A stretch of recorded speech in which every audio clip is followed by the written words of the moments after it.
22 September যুক্তরাষ্ট্রের পথে প্রধান উপদেষ্টা ডক্টর মোহাম্মদ ইউনূস। আওয়ামী লীগের হামলার শিকার হয়েছেন অধ্যাপক ডক্টর মোহাম্মদ ইউনূস। আওয়ামী লীগের হামলায় গুরুতর আহত হয়ে লন্ডনের সরকারি হাসপাতালে চিকিৎসাধীন অবস্থায় রয়েছে ডক্টর মোহাম্মদ ইউনূস। দর্শক দেখতে পাচ্ছেন ইউনূসকে আক্রমণ করে তার গাড়িতে হামলা করে ভয়াবহ অবস্থা করে আওয়ামী লীগ কর্মীরা। এদিকে আজ যুক্তরাষ্ট্রে গিয়ে আওয়ামী লীগের তুপের মুখে পড়ে ডক্টর ইউনূস, মির্জা ফখরুল সহ অনেকেই। সবার কঠিন অবস্থা করে প্রাণ সংকটে তাদের। আজকেই ডক্টর ইউনূসের শেষ দিন। হাসিনা খুশি হয়েছে। নিজের চালে নিজে একের পর এক ধরা খাচ্ছেন অধ্যাপক ইউনূস। ঐক্য দেখাতে নিউ ইয়র্কের সফর সঙ্গী হিসেবে বিএনপির 2 জন সহ 3 দলের 4 নেতাকে নিয়ে যাওয়ার সিদ্ধান্ত নিয়েছেন। বিএনপি থেকে 2 জন হওয়ায় গোসা করেছেন তার বাকি 2 মিত্র জামাত ইসলামী ও এনসিপি। মানে মিথ্যাটা কত সুন্দরভাবে উপস্থাপন করতে হয়, ডক্টর ইউনূস তাকে প্রপার সেই শিক্ষাটা দিয়েছে। ইউনূস তো একজন প্যাথোলজিক্যাল লায়ার, আন্তর্জাতিক মিথ্যাবাদী। সে প্রত্যেকটা কথা আমার মনে হয় মিথ্যা কথা বলে, মানে সত্যি কথা মনে হয় না ইউনূস বলতে পারে। ঠিক সেই শিক্ষাটা সেই ডাস্টবিন শফিককে প্রপার ওয়েতে দিয়েছে। আজকে আদালতে আবারও নতুন করে বলা হলো শেখ হাসিনা পদত্যাগ করেননি। আদালতে শেখ হাসিনার পক্ষে রাষ্ট্র নিয়োজিত যে আইনজীবী, সেই আইনজীবী দাবি করেছেন 5 আগস্ট শেখ হাসিনা পদত্যাগ করেননি। নাহিদ ইসলামকে জেরা করেছেন রাষ্ট্র নিয়োগকৃত আইনজীবী। পুরান বাটপারি বাদ দিয়ে এই পেটলা নাহিদ এবং গণপরিষদের নুরু নাকি এক হতে চলেছে। এদিকে জাতিসংঘে ভাষণ দিতে গিয়ে ভয়ানক হামলার মুখে ডক্টর মোহাম্মদ ইউনূস। নিউ ইয়র্কের রাস্তা দখল করে উত্তেজনা করছে আওয়ামী লীগ ছাত্রলীগ। ডক্টর ইউনূসের গাড়ি ভাঙচুর। হ্যাঁ, নিউ ইয়র্কের মধ্যে ডক্টর ইউনূসের গাড়ি ভাঙচুর করে আওয়ামী লীগ কর্মীরা। এবং আজকে নিউ ইয়র্ক ডক্টর ইউনূস পৌঁছানোর পরই আওয়ামী লীগ কর্মীরা ভয়ঙ্কর রূপে আক্রমণ করে এবং তুলপাড় পরিস্থিতি করে যুক্তরাষ্ট্রে। দর্শক শ্রোতা, আপনারা দেখতে পারবেন ডক্টর ইউনূসের সাথে যে মির্জা ফখরুল সহ আরো 2-3 জন নেতা কর্মী গেছেন, তাদের অবস্থাও কিন্তু খুবই খারাপ। সম্পূর্ণ ভিডিও দেখবেন, ওইখানে তাদের কি হয়েছে এবং সর্বশেষ অবস্থা কি তাদের সবকিছু দেখতে পারবেন। এবং কেন তারা এই সফরটি দিয়েছে এই দেশের এই অস্থিতিশীল পরিবেশের মধ্যে, এবং এই বিষয়গুলো নিয়ে যে শেখ হাসিনা পরিকল্পনা করে তার কর্মীদেরকে এইসব করায়, এইটাও দেখতে পারবেন। আসুন আমরা কথা বলাচ্ছি না, আমরা সরাসরি ভিডিওর মূল আলোচনায় চলে যাচ্ছি। নিজের চালে নিজে একের পর এক ধরা খাচ্ছেন অধ্যাপক ইউনূস। ঐক্য দেখাতে নিউ ইয়র্কের সফর সঙ্গী হিসেবে বিএনপির 2 জন সহ 3 দলের 4 নেতাকে নিয়ে যাওয়ার সিদ্ধান্ত নিয়েছেন। বিএনপি থেকে 2 জন হওয়ায় গোসা করেছেন তার বাকি 2 মিত্র জামাত ইসলামী ও এনসিপি। শেষ পর্যন্ত মিত্রদের মান ভাঙাতে এই 2 দলের আরো 2 নেতাকেও সাথে নিয়ে যাচ্ছেন। আবার জুলাই জাতীয় সনদ বাস্তবায়নের জন্য বিশেষজ্ঞ প্যানেলের পরামর্শে কাজ করতে গিয়ে অন্তর্বর্তী সরকারের বিপদ বাড়ছে। শেষ মুহূর্তে সরকারের নজরে এসেছে বিশেষজ্ঞ প্যানেলের পরামর্শ অনুযায়ী সাংবিধানিক আদেশ জারি করে জুলাই সনদ জারি করলে খোদ অন্তর্বর্তী সরকারই অকার্যকর হয়ে যাবে।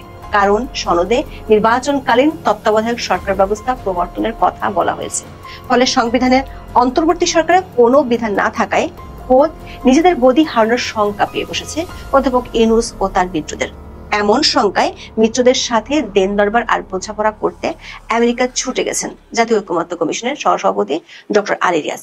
সূত্রগুলো বলছে যুক্তরাষ্ট্র বসে মিত্রদের মধ্যে আগামী নির্বাচনে আসন ভাগাভাগি নিয়ে সমঝোতার জন্য আলোচনা হওয়ার কথা ছিল। কিন্তু অধ্যাপক রিয়াজের প্রস্তাবে নিজের গদি হারানোর শঙ্কায় সে আলোচনার মোড় এখন ঘুরে গেছে। ফলে মিত্রদেরকে সাংবিধানিক আদেশের মাধ্যমে জুলাই সনদের প্রস্তাব থেকে ফিরিয়ে আনাই হবে নিউ ইয়র্কে বসে আলোচনার মূল জায়গা। বিস্তারিত জানতে চলুন যাওয়া যাক বিশ্লেষণ। শান্তিতে নোবেল বিজয়ী অধ্যাপক ইউনূস বাংলাদেশে ক্ষমতার মসনদে বসার প্রথম 10 মাসে 11টি দেশ সফর করেছিলেন। নির্বাহী আদেশে নিজের এবং নিজের প্রতিষ্ঠানের কোটি কোটি টাকা কর্মকূপের পর রাষ্ট্রীয় টাকায় তার ও তার মিত্রদের এমন প্লেজার ট্রিপ ব্যাপক সমালোচনার জন্ম দিয়েছিল। সবশেষ লন্ডন সফর গিয়ে বহু চেষ্টা করেও ব্রিটিশ প্রধানমন্ত্রীর দেখা না পাওয়াটাকে বিশ্লেষকরা বাংলাদেশের অন্তর্বর্তী সরকারের কূটনৈতিক বড় ব্যর্থতা বলে মনে করেন। আবার লন্ডনে তারেক রহমানের সাথে বৈঠকের কারণে 2 মিত্র জামায়াত ইসলামী এবং এনসিপি গোসা করে বসে। তখন তিনি পড়েছিলেন শ্যাম রাখি না কুল রাখি অবস্থায়। সব দিকে ব্যর্থ হয়ে শেষ পর্যন্ত ফেব্রুয়ারিতে নির্বাচন হবে বলে মৃদু ঘোষণা দিয়ে দেন। সেই ঘোষণায় সংকট আরো বেড়েছে। 2 মিত্র এনসিপি ও জামাত অধ্যাপক ইউনূসের জন্য বিপদ বাড়াচ্ছে। অবশ্য অনেকে মনে করেন জামাত ও এনসিপির এই অবস্থান চাইনিজের সেট মেনুর মতোই, আগে থেকে ঠিক করা নাটক। তারেক রহমানের সাথে লন্ডন বৈঠকের আলোচনা অনুযায়ী 15 আগস্টের মধ্যে শেষ হওয়ার কথা ছিল জুলাই সনদ আর জাতীয় ঐকমত্য কমিশনের নাটক। না পেরে প্রথমে 1 মাস মেয়াদ বাড়ানো হয়, তাতেও কাজ হয়নি, বাড়িয়েছে আরো 1 মাস। 15 অক্টোবর শেষ হবে সেই মেয়াদ। মৃত্যুদের মনে রাখতে কয়েক দফা নানাভাবে ঘষা মাজা করে অধ্যাপক রিয়াজের কমিশন 11 সেপ্টেম্বর সনদের খসড়া চূড়ান্ত করেছে। এতে থাকা সংস্কারের 84টি সিদ্ধান্তের 11টিতে বিভিন্ন দলের আপত্তি রয়েছে। দর্শক, গত 13 মাসে একটি দৃশ্য বেশ পরিচিত হয়ে উঠেছে। সেটি হলো এনসিপি আর জামাত যা বলে তা যেমন অধ্যাপক ইউনূস শুনে, আবার অধ্যাপক ইউনূস যখন তাদের ডাকে তখনই তারা সাড়া দেয়। এমন বন্ধুত্বপূর্ণ সম্পর্কে অবাক করা বিষয় হলো মাত্র 11টি বিষয় আগামী নির্বাচিত সংসদে শুরু হবে এই সিদ্ধান্ত জামাত ও এনসিপি মানছে না। যে কারো কাছে মনে হতে পারে পিআর পদ্ধতিতে নির্বাচন কিংবা গণপরিষদ নির্বাচন এগুলো লোক দেখানো নাটক ছাড়া আর কিছুই নাই। এখনো পিআর পদ্ধতিতে উচ্চকক্ষ গঠন সহ কয়েকটি সিদ্ধান্ত ক্ষমতায় গেলে বাস্তবায়নে রাজি নয় বিএনপি। আবার পিআরের দাবিতে আন্দোলনে নেমেছে জামাত সহ 7 দল। আওয়ামী লীগের হামলার শিকার হয়েছেন অধ্যাপক ডক্টর মোহাম্মদ ইউনূস। আওয়ামী লীগের হামলায় গুরুতর আহত হয়ে লন্ডনের সরকারি হাসপাতালে চিকিৎসাধীন অবস্থায় রয়েছে অন্তর্বর্তীকালীন সরকারের প্রধান উপদেষ্টা ডক্টর মোহাম্মদ ইউনূস। সম্প্রতি এমনই তথ্য উঠে এসেছে সামাজিক যোগাযোগ মাধ্যমে। এ বিষয়ে খতিয়ে দেখতে চাইলে বেরিয়ে আসে ভিন্ন চিত্র। যুক্তরাজ্যের উদ্দেশ্যে রওনা হয় অন্তর্বর্তীকালীন সরকারের প্রধান উপদেষ্টা অধ্যাপক ডক্টর মোহাম্মদ ইউনূস। যুক্তরাজ্যের সফর ঘিরে লন্ডনে তৈরি হয়েছে ব্যাপক উত্তেজনা। লন্ডনের হোটেলে অবস্থানকালীন সময়ে বাংলাদেশি আওয়ামী সমর্থকেরা হাতে প্ল্যাকার্ড নিয়ে ডক্টর মোহাম্মদ ইউনূসের পদত্যাগের দাবি জানায়। পরবর্তীতে হোটেলের সামনে থাকা পুলিশ সদস্যরা এসে পরিস্থিতি সামাল দেয়। জাতিসংঘে ভাষণ দিতে যুক্তরাষ্ট্রের নিউ ইয়র্কে পৌঁছেছেন অন্তর্বর্তী সরকারের প্রধান উপদেষ্টা অধ্যাপক ডক্টর মোহাম্মদ ইউনূস।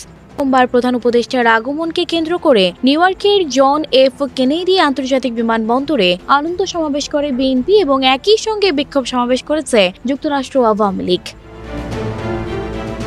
প্রধান উপদেষ্টা ও তার সফর সঙ্গীদের বহনকারী কাতার এয়ারওয়েজের একটি বাণিজ্যিক ফ্লাইট জন এফ কেনেডি আন্তর্জাতিক বিমানবন্দরে অবতরণ করেন।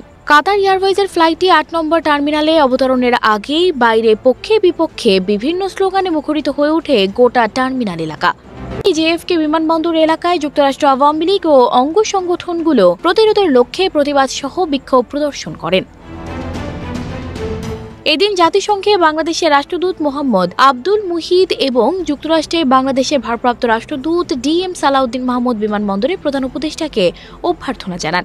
পরে মোটর শোভাযাত্রা সহকারে অধ্যাপক ডক্টর মোহাম্মদ ইউনূসকে ম্যানহাটনের অভিজাত হোটেলে নিয়ে যাওয়া হয়। মানে এমন এক তথ্য সামনে আসছে, আওয়ামী লীগের নেতাকর্মীরা বরাবরই দাবি করতেছিল, ইভেন শেখ হাসিনা তিনি নিজেও এই দাবি করেছেন। পাশাপাশি 5ই আগস্ট পরবর্তী সময়ে সবকিছু যখন নতুন একটা সরকার গঠিত হলো সংবিধানের আলোকে ডক্টর ইউনূসের নেতৃত্বে যারা দায়িত্ব নিলেন, এর ঠিক কয়েক মাস পরেই হঠাৎ করে রাষ্ট্রপতিও একটা বক্তব্য দিয়েছিলেন যে তিনি শেখ হাসিনার পদত্যাগপত্র পাননি। খেয়াল আছে নিশ্চয়ই আপনাদের? এটা নিয়ে পুরা তোলপাড় চলেছিল যে শেখ হাসিনা কি আসলেই পদত্যাগ করেছেন নাকি তিনি পদত্যাগ ছাড়াই দেশ ছেড়ে চলে গিয়েছেন। এখন মূল কথা হচ্ছে তিনি দেশ ছেড়ে চলে গিয়েছেন, নতুন একটা সরকার গঠিত হয়েছে, তার পদত্যাগ করা না করাতে এই মুহূর্তে আসলে কার্যকরিতার কোনো এখানে ইফেক্টেড কোনো ইস্যু তৈরি হবে না। বাট স্টেট ডিফেন্স তারা আজকে যে বক্তব্য দিয়েছেন, এই আলোচনা আবারও সামনে উঠে আসলো যে 5ই আগস্ট শেখ হাসিনা পদত্যাগ করেননি, দাবি স্টেট ডিফেন্সের। তো স্টেট ডিফেন্স যখন আমরা নাম শুনতেছি, আপনিও দেখছেন ক্যাপশন টাইটেল, সেখান থেকে আপনার কাছে মনে হতে পারে এটা কি মার্কিন ডিপ স্টেট এজেন্ট বা ডিফেন্সিং সিস্টেম? না, এটা বাংলাদেশেরই একটা সংস্থা। তো এটা কোন সংস্থা? এটা একটা আইনি সংস্থা এবং একজন আইনজীবী এই সংস্থার পক্ষে কাজ করতেছেন। মানে শেখ হাসিনার বিপরীতে যে বিচারিক কার্যক্রম চলছে, সেই বিচারিক কার্যক্রমে রাষ্ট্রের পক্ষ থেকে আপনি একজন আইনজীবী কিন্তু সহায়তা পান। এটা আইনি সহায়তার বা আইনি সুরক্ষার একটা পার্ট। তো শেখ হাসিনার যিনি এই মুহূর্তে আইনজীবী হিসেবে কাজ করছেন, রাষ্ট্র কর্তৃক নিযুক্ত, ওনার নাম হচ্ছে কি বলা যায়, আইনজীবী মোহাম্মদ আমির হোসেন। তিনি কিন্তু রাষ্ট্র কর্তৃক নিযুক্ত আইনজীবী। শেখ হাসিনা এবং তার বাকিরা আওয়ামী লীগের যাদের বিচার হচ্ছে, তারা এখানে আইনজীবী নিয়োগ করতে পারেন না বা করেননি সেই জন্য। কারণ বিচারকে নিরপেক্ষতা রাখার জন্য, যে তুমি আইনজীবী দাও নাই, পরে আমরা রায় দিলে বলে দিবা যে ভাই আপনারা সব করছেন, আমার পক্ষ তো কেউ ছিল না, সেই জন্য রাষ্ট্র আইনজীবী দেয়। আপনি দেখবেন মার্ডার কেসের আসামি, তার পক্ষে কেউ দাঁড়ায় না, রাষ্ট্র তার পক্ষে আইনজীবী দেয়, কারণ এটা একটা সিস্টেম। তো আন্তর্জাতিক অপরাধ ট্রাইব্যুনাল 1 জাতীয় নাগরিক পার্টির আহ্বায়ক নাহিদ ইসলামকে জেরার সময় তিনি দাবি করেন যে জুলাই আগস্টে সংগঠিত মানবতা বিরোধী অপরাধের মামলায় শেখ হাসিনা সহ 3 জনের বিরুদ্ধে যে কি বলা হয় যে আপনার ট্রাইব্যুনাল চলছে, সেখানে নাহিদ ইসলাম সাক্ষ্য দিয়েছিলেন। নাহিদ ইসলামের বক্তব্য প্রত্যাখ্যান করেছেন স্টেট ডিফেন্সের আইনজীবী আমির হোসেন। তিনি বলেন 2024 সালের 3রা আগস্ট সরকার পতনে ডাকা এক দফা কর্মসূচি দীর্ঘদিনের পরিকল্পনার প্রতিশ্রুতি ছিল। তার মানে এটা প্রি প্ল্যান্ড একটা প্রোগ্রাম ছিল যেটা সরকার পতনের। এই আন্দোলনের পেছনে দেশি বিদেশি শক্তির হাত ছিল। দেশি বিদেশি শক্তির ইন্ধন ছিল বিদায় ডক্টর মোহাম্মদ ইউনূসকে অন্তর্বর্তী সরকারের প্রধান উপদেষ্টা হওয়ার প্রস্তাব দেওয়া হয়েছিল।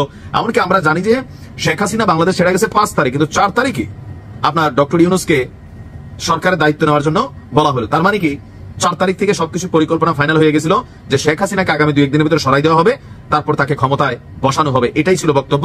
আর নাহিদের বক্তব্য কিন্তু এটা উঠে আসছে 4ই আগস্ট, বা আমরা আবার কার বক্তব্য মাঝখানে শুনছিলাম যে 1 আগস্ট 2 আগস্ট থেকে ডক্টর ইউনূসের সাথে যোগাযোগ চলতেছিল সাদিক কায়েমের, যে তাকে এখানে মানে শিবিরের যে ডাকসুর সভাপতি তিনি আপনার প্রস্তাব দিয়েছিলেন এখানে ডক্টর মোহাম্মদ ইউনূসের নাম।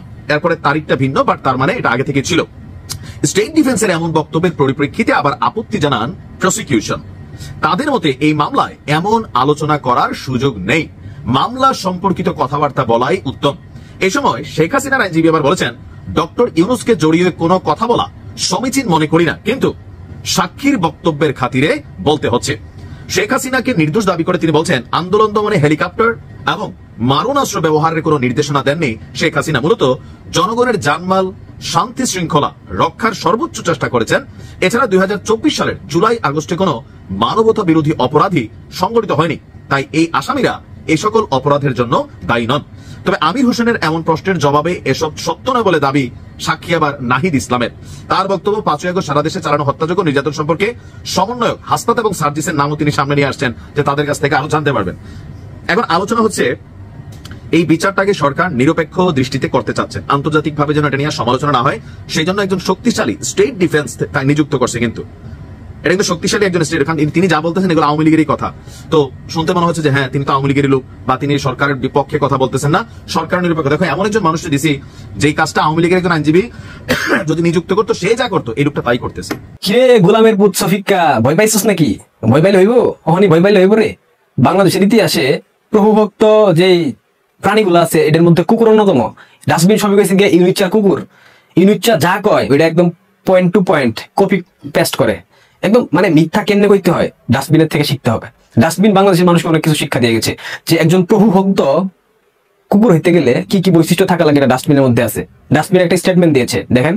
যারা খুব অনেক কিছু লিখে ফেলেন যে এই গভর্নমেন্টের পপুলারিটি জিরো, আমরা মানে অনেকে আবার ভাবেন যে আমরা কোথায় যাব। আমিও বোধহয় ডজন খানেক টিভিতে লোকরা এসে আমাকে বলছেন যে আপনি কি ইলেকশনের পরে কি আপনি কি দেশে থাকবেন নাকি পালিয়ে যাবেন।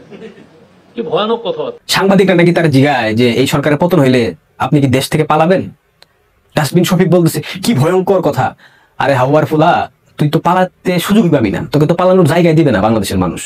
তোদের বাপ ইউনূস যেদিন তার পতন হবে সেদিন তোদেরকে মেরে ঝুলিয়ে রাখবে বাংলাদেশের মানুষ। তোরা এয়ারপোর্ট দিয়ে তো পালাবি, ভারতে তো যাইতে পারবি না বর্ডার ক্রস কইরা। ওইদিকে মিয়ানমারে গেলে ভারতীয় আর্মি এখানে আছে, একদম ভইরা দিব পেছন দিয়া। তাহলে কি পালাবি কই? পাকিস্তান কোন দিক দিয়ে যাবি? পাকিস্তানে কি যে সিন্দাবাদের ঘোড়া দিয়ে যাবি? ওই সুযোগ তো নাই। যাবি কই তাহলে? এয়ারপোর্ট। আর এয়ারপোর্টে গেলে পরে বাসগুলা দিবে তোদেরকে কে? ইমিগ্রেশন কর্মকর্তারা। পুলিশ আছে সেখানে, কারণ পুলিশকে তোরা মেরেছিস, 3,500 পুলিশকে খাই ফেলছিস। পুলিশ তো ভুলে যায় নাই। পুলিশের একটা অংশ তোদের চামচামি করে জামাতপন্থী বিএনপিপন্থী যারা, কিন্তু মুক্তিযুদ্ধপন্থী যারা আছে, বাংলাদেশপন্থী নিরপেক্ষ যারা আছে, আওয়ামীপন্থী যারা আছে, তোদেরকে কি ছেড়ে দেবে? ছেড়ে দেবে না, টেনশন করিস না। ওই দিন আগে তোর ফ্যামিলি নিয়ে টান দিছিল না? তুই যদি পালাসো তোর 14 গোষ্ঠীতে যারা যারা আছে, নাতিপুতি পুষ্যমুষ্ট যারা আছে, আত্মীয় স্বজন, হেগো কি হইব? হেগো বাঁচাইবো কেনা? তোর বাপ ইউনূস বাঁচাইতে পারবে নাকি তোদের বাপ তোদের দুলাভাই সেরা প্রধান ওয়াকার বাঁচাইবো? কেউ বাঁচাইতে পারবে না। পুরান বাটপারি বাদ দিয়ে এই পেটলা নাহিদ এবং গণপরিষদের নুরু নাকি এক হতে চলেছে। তারা 2টা দল থাকবে কিন্তু এক হয়ে কাজ করবে, মানে 2 বধূ 1 স্বামী। চারদিক থেকে তারা ধান্দা করবে, ব্যাংক অ্যাকাউন্ট থাকবে একটা।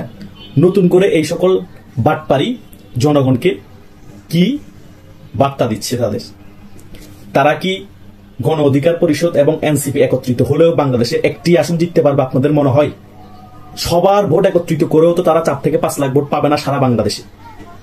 তারা এতদিন আলাদা আলাদা করে ধান্দাবাজি করতো, চাঁদাবাজি করতো, লুটপাট করতো। এখন 2টা দল একত্রিত হয়ে করবে, মানে ভাগ বাটোয়ারা সমানে সমানে। যতই জনগণকে গুমরা করার চেষ্টা করো, যতই তোমরা সকল ছোটখাটো দল একত্রিত হয়ে যাও, আওয়ামী লীগের পায়ের নখের সমান হবে না। বাংলাদেশে আওয়ামী লীগ রাজনৈতিক প্রতিপক্ষ হিসেবে কাউন্ট করে বিএনপিকে, এবং যতদিন বাংলাদেশ থাকবে ততদিনই বিএনপিকে কাউন্ট করবে। বিএনপি এত বড় দল হওয়ার পরও আওয়ামী লীগের সাথে কাউন্টার নেওয়ার জন্য জামাতকে সাথে নিতে হয়েছে, এবং বাংলাদেশের অন্যান্য অ্যান্টি আওয়ামী লীগের যত দল আছে সকল দলকে সাথে নিয়ে আন্দোলন করতে হয়েছে। তবুও বিএনপি 16 বছরে শেখ হাসিনা সরকারের পতন ঘটাতে পারেনি। বহির্বিশ্বের মেটিকুলাস ডিজাইন এবং তোমাদের মেটিকুলাস ডিজাইনের কারণে হুজুগে বাঙালিকে ব্রেন ওয়াশ করে রাজপথে নামিয়ে হঠাৎ। দর্শক, আপনারা তো দেখলেন এখানে কি কথা হচ্ছে। অনেকে কিন্তু অনেক কথা বলতেছে, অনেকে আলোচনা করতেছে, অনেকে সমালোচনা করতেছে দেশের বিভিন্ন অবস্থা এবং পরিস্থিতি নিয়ে। বিশেষ করে এইখানে কিন্তু ডক্টর ইউনূস যে নিউ ইয়র্ক আজকে গেলেন এবং সেইটাকে কেন্দ্র করে অনেকে যে অনেক পরিকল্পনা করে, এইগুলো নিয়ে কথা হয়ে গেছে। এই বিষয়গুলো নিয়ে আপনাদের মন্তব্য কি? অবশ্যই আপনারা আপনাদের মন্তব্যটা আমাদের কমেন্ট বক্সে লিখে যাবেন। আর হ্যাঁ, তখন আপনাদেরকে আমরা যা কিছু দেখিয়েছি সব কিছু আমরা সোশ্যাল মিডিয়া থেকে সংগ্রহ করেছি। এখানে আমাদের নিজস্ব কোনো মন্তব্য নেই বা নিজস্ব কোনো সিদ্ধান্ত নেই। সর্বশেষ আপনাদের কাছে আমাদের রিকোয়েস্ট থাকবে, আপনারা আমাদের চ্যানেলে নতুন দর্শক হয়ে থাকলে চ্যানেলটি সাবস্ক্রাইব করবেন এবং পাশে থাকা বেল বাটনটি বাজাবেন, যাতে করে নেক্সট ভিডিওটা সবার আগে আপনাদের কাছে পৌঁছে যায়। ধন্যবাদ।